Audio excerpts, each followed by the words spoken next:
Hello, everyone, and welcome to, for us, it's the third sort of webinar that we've done today. Those of you who'd, if you obviously in your email, what we've done is we've split each session into half. It makes it a lot easier to watch the recordings. We found the long webinars, just, people don't have time, quite frankly. So that's why there are four. So there are 2 Forex and 2 for a stock trading, and also looking at with day trading actually, but we look at stocks and we look at indices. I know some of you are coming to all 4, which is fantastic. Others are just joining us for this particular segment, so lovely to have you here, and thank you so much for taking the time to come and join us. David and I are thrilled to have you and thrilled to be here as well. But before we start, may I just draw your attention to the disclaimer that I know you can see on your screen. Please don't ever think of using money that you cannot afford to lose. And as always, we're going to be looking at charts, clearly, trying to establish what is going on also in the broader financial universe, as it were. But from the chart perspective, we are going to be looking at stocks. I think David's got some indices as well. I don't think we're doing commodities today. And the methodology that we use, most of you know that who come along, but in case you don't, it is called volume price analysis, and it's using that very special relationship between the price action and the volume. But a VPA is more than that. It's those are obviously 2 key important elements of volume price analysis, but it is also support and resistance. Absolutely crucial. I cannot stress it enough, and I'm going to show you that in some of the charts that we have. We've got candles and candle patterns, and I'm going to have a look at a particular candle formation today that I just want to highlight and give you, perhaps some thoughts that maybe you can take away and look at your own charts, and also look at some historic charts as well. And again, I've got some examples of that as well. To help with VPA, there are companion books to the main book, which is this one, the complete guide.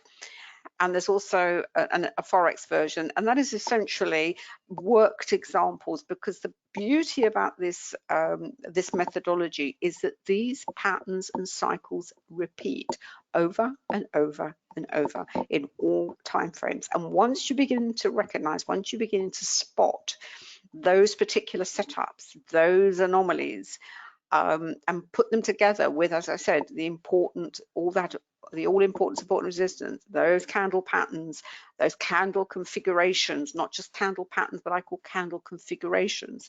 You just see that again and again and again. And what that does for you as a trader, it basically takes away your stress and your fear, because there's one thing that kills successful, the chances of success in this business is really fear. And if you think about it, when it's either fear of actually putting on a trade, or when you're in a trade, it's fear that, you see your profit drain away. But with VPA, though, we can help. It will help take away as much, I wouldn't say uncertainty, it won't give you certainty, because we live in an uncertain world, and trading is by very definition an extremely uncertain I wouldn't say profession, activity, as it were. But what it does, it will calm that part of the brain that that is triggered, as I said, first of all, oh my God, is it time to get in? Is it time to get in? Oh no, I don't know, because there's volatility, there's momentum, and more importantly is when you're in a trade, it will help you stay in, because it helps recognize when you see a pullback, is it just that, a pullback, or is it the start of a particular reversal? Which also leads us to the question of, when there is a trend, when do you rejoin it? Maybe you've missed part of that move. How, what do you look for? This is what VPA will give you. Those pointers, it will point to, it will tell you, go and look at this. And once you understand that, that will then help you. And as I said, because these repeat, you know, practice makes perfect. Looking at charts, you know, highlighting charts. That's what it. Anyway, that's what the examples book is there for. We've also developed some very special indicators to support the methodology. You can find those details at quantumtrading.com. But as I said, much better to look at what the chart is actually telling us. Right now, what I was going to look at today, those of you who were with us last week is when we started. We were looking at sectors. As you know, I'm kind of a bit obsessed with sectors. I did it all last year, but I can't stress how important they are. And what we've ended up with, the sector performance for 2021, and this is from novelinvestor.com, great little free site. What we see is the energy sector, which at the end of 2020 was bottom of the class, whereas by 2021 was, you know, had actually was the top performing sector. So that got me thinking of, well, okay, so how can we use that? So is this, what's going to happen to energy? And it goes back to this continuation of trend, because energy sector is in trend. I've got the XLE, which is the ETF for the sector. Is it going to carry on higher? Or the fact that it is, you know, it put on such a fantastic performance last year, is it going to reverse? Now, market conditions out there at the moment that are very supportive of the energy sector. First of all, inflation is good for commodities. Commodities tend to rise, especially oil prices, and the oil prices is going up. So maybe this is going to be one where, you know, we can see here, energy was, you can see the number of years that it was at the bottom of this performance table.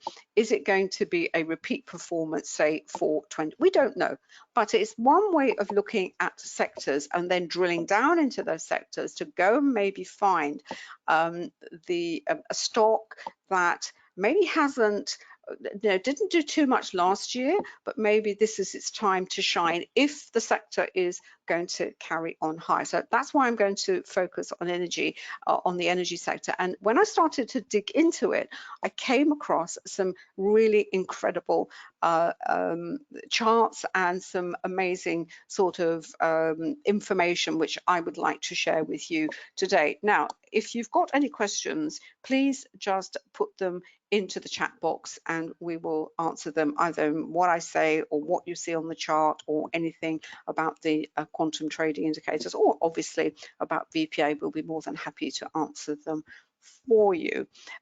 Just before I do that, let me just have a quick look, see what's happening at the markets generally. You know, it was sometimes you know, it was a pretty dramatic day yesterday, as we can see here. This is the Nasdaq, big fall, and now it looks like it's coming back quite nice. It's having a bit of a rally, but the rallies that we've seen for the Nasdaq in particular, certainly over the last, well, certainly since this was such a deep hammer candle with such a huge amount of volume. But given the extent, I think David said, was it last week or yes, it was last week, he said, yeah, it still looks a bit weak. They kind of peter out, the rallies, and if you look at the candles, the subsequent candles that followed that hammer, you had you know, a fairly big candle with a wick to the bottom, but okay, reasonable volume.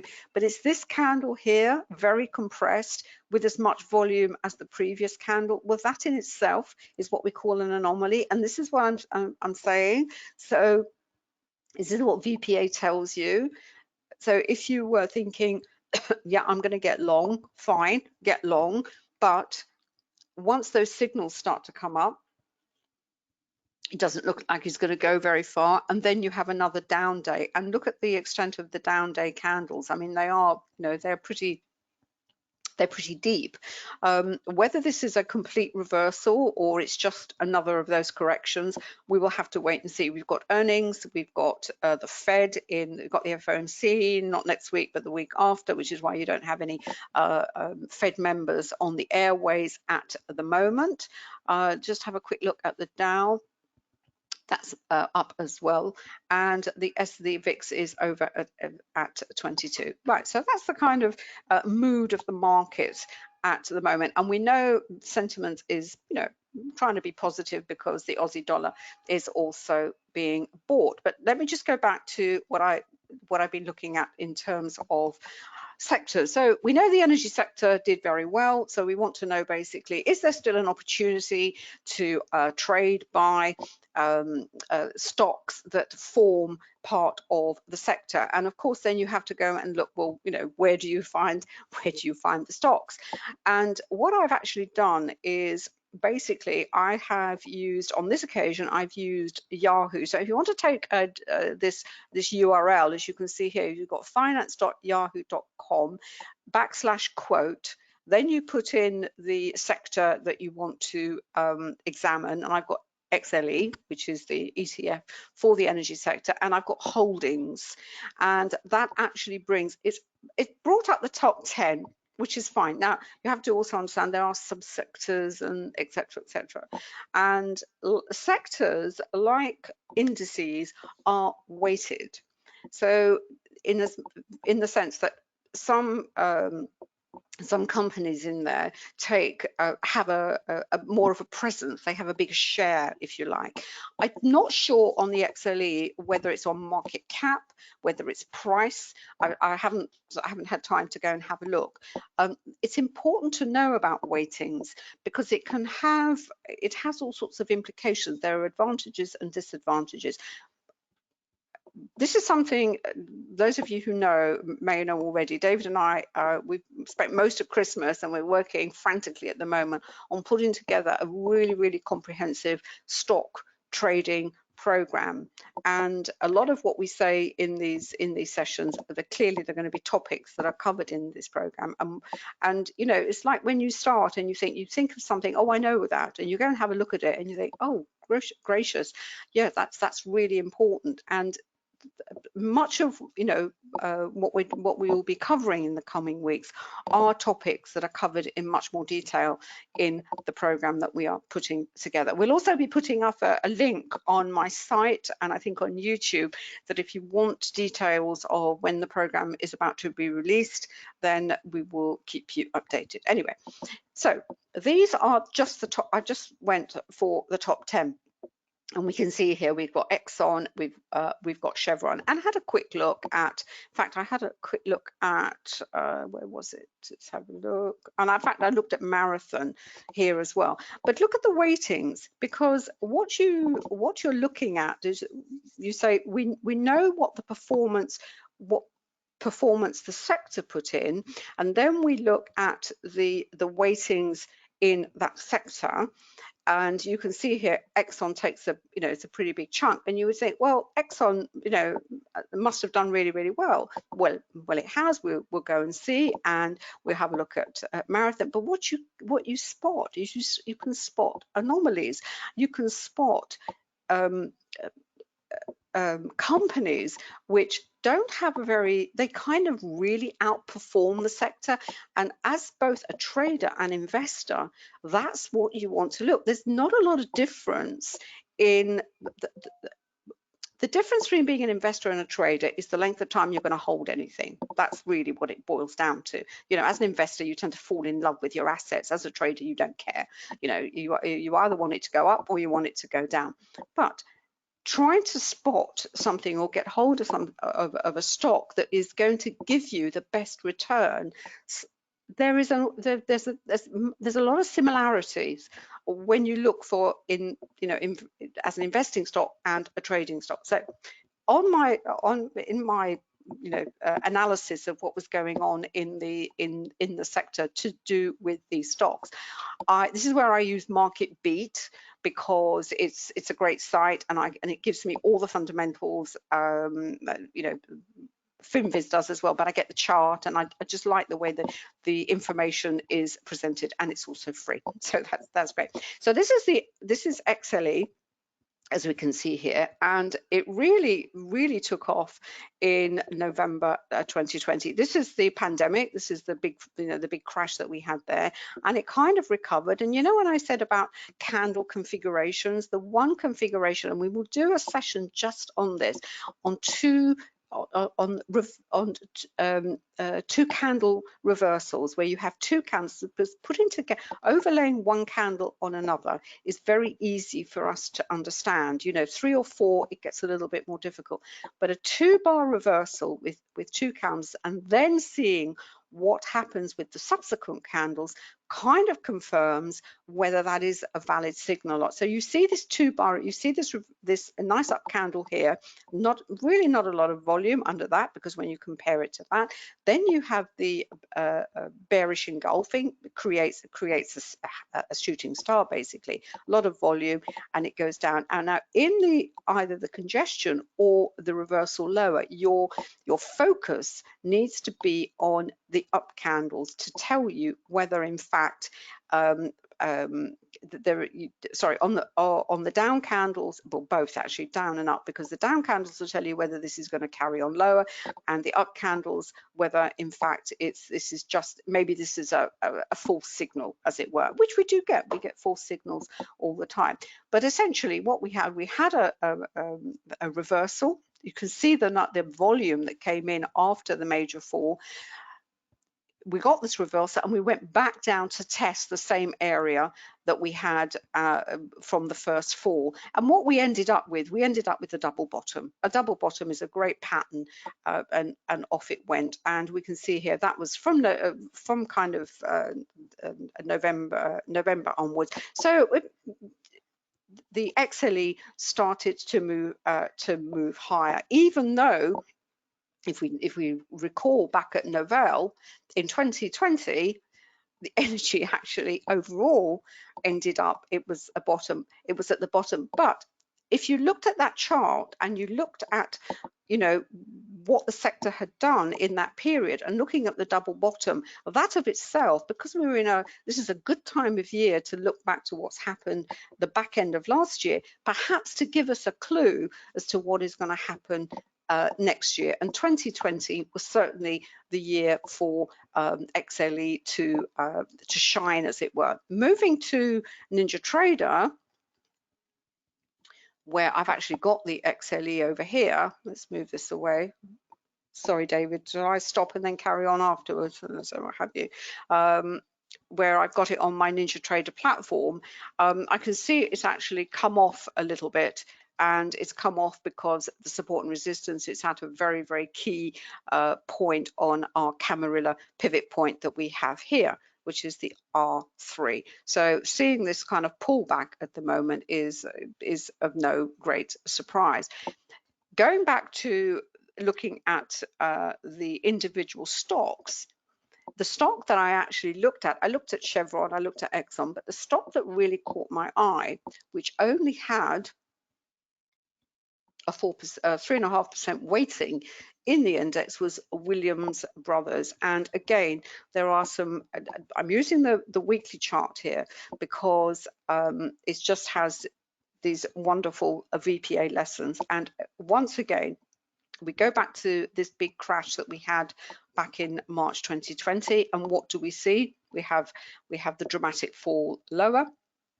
We have a really, really nice 2-bar reversal, a ton of volume coming in, and we have this candle here on that week. We've got a kind of a doji candle, reasonable amount of volume, but dojis are indecision, and then we start to climb higher.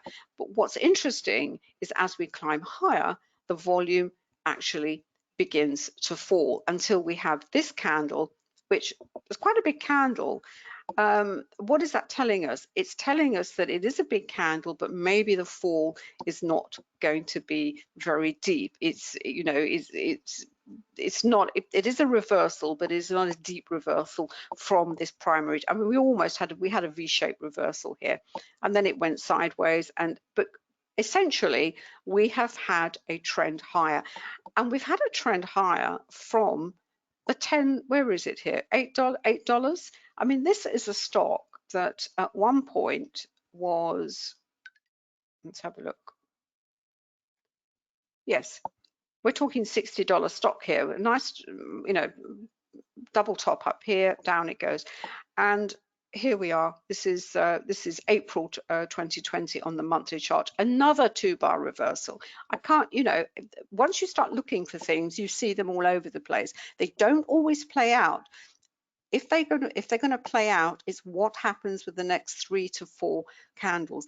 But all I'm saying at the moment, this stock is in a really, really nice trend, but it is coming to a, you know, some significant resistance. And this is where we go back to, let's have a look, WMB.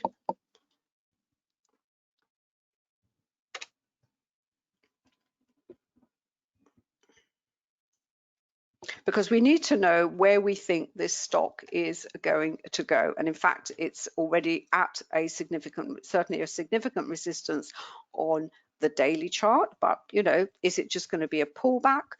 We have to see the what the volume comes up at the end of today. And then we look at the weekly chart. We are reaching these significant levels that we saw on the other chart. And let's have a look at the monthly as well. But it's just the most significant thing about the monthly chart is that the stock is now at the volume point of control. This is volume and price over time. It needs to get off this level, off the VPOC. If it does, then, and it gets through this resistance here, then it really does have a chance to motor higher. Much of it will depend on what the energy sector as a whole is doing. It does only have a very small percentage in the energy sector, but it's just discovering a little, I think a little gem, given the cost of the stock when it was down at $10, and we have a classic, you know, what have we got here? Fantastic kind of, you know, hammer-like candle. It is on volatility, so we know it was likely to reverse, and it did reverse into the spread of the candle. Lots of volume underneath it. Look at that. It tested that sort of low that it was over here back in 2016. These are the sorts of signals that you need to look for in all time frames, but it's trying to define something that, you know, is as I said, this is $10, and if you want to see how you know, how strong this company is in terms of its fundamentals, you can look at the profile, and I think you'll be, you know, quite shocked. It does, you know, it's got annual sales of 7.72 billion. I mean, it seems to be a cash-rich company. It's got all the right sort of metrics from a fundamental perspective, and yet, you know, had you looked at it via the sort of, you know, looked at it via the sectors and looked at charts and, you know, compared the chart, its individual charts against its sector, it was certainly a stock that was already outperforming the sector, even when the sector wasn't doing very well. And when the sector then started to do well, it actually pushed the stock higher. Right, I'm going to stop there. Sorry, it's slightly over. Is that okay? Any questions? No? You've answered that. So I'm actually going to stop there because, as I said, this is in 2 parts, as it were, to help us with the recording. So we will be back in 5 minutes. Is that okay, David? Pardon?